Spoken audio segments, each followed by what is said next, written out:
अक्सर हमसे लोग पूछते हैं कि आप डिलीवरी किस तरीके से देंगे, तो आज मैं आपको डिलीवरी करने का तरीका बताऊंगा। सबसे पहले जो प्रोडक्ट हमसे मंगाई जाती है अभी हम उसको चेक करते हैं। जैसे कि अभी एक मोटर में चेक कर रहा हूँ, ये आप देख सकते हैं ये जा रही है स्वाद के लिए। ये भी आप देख सकते हैं ये चल रही है, यहाँ से भी हम लोग भी मुतमईन हो गए कि मोटर हमारी चालू है। अब इससे आगे हम इसको लेके जाएंगे पैकिंग के लिए।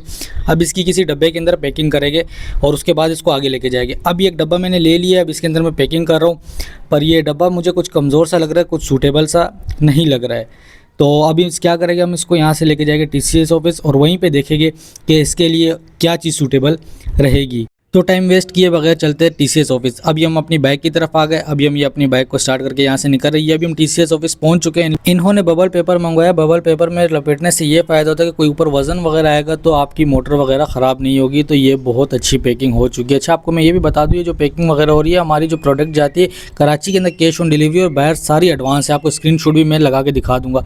अच्छा, पैकिंग करने के बाद ये हम वेट करते कि वेट कितना आ रहा है। तो ये वेट अभी आपने देख लिया, ये प्रोडक्ट पड़ी हुई है, ये इसका वेट था। अब इसके बाद इसको डब्बे के अंदर डाला जाएगा।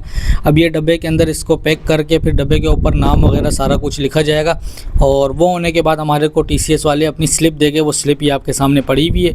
अब टीसीएस वालों की स्लिप की एक पिक्चर हम उसको भेजेंगे जिसने हमसे प्रोडक्ट मंगवाई है, सबूत के तौर पे कि वो मुतमईन हो जाएगा मेरी प्रोडक्ट मेरे पास आ रही है। तो भाई आज की छोटी वीडियो यही थी। अब हम चलते अपनी बाइक पे दोबारा अपनी मंजिल को। अल्लाह हाफिज़।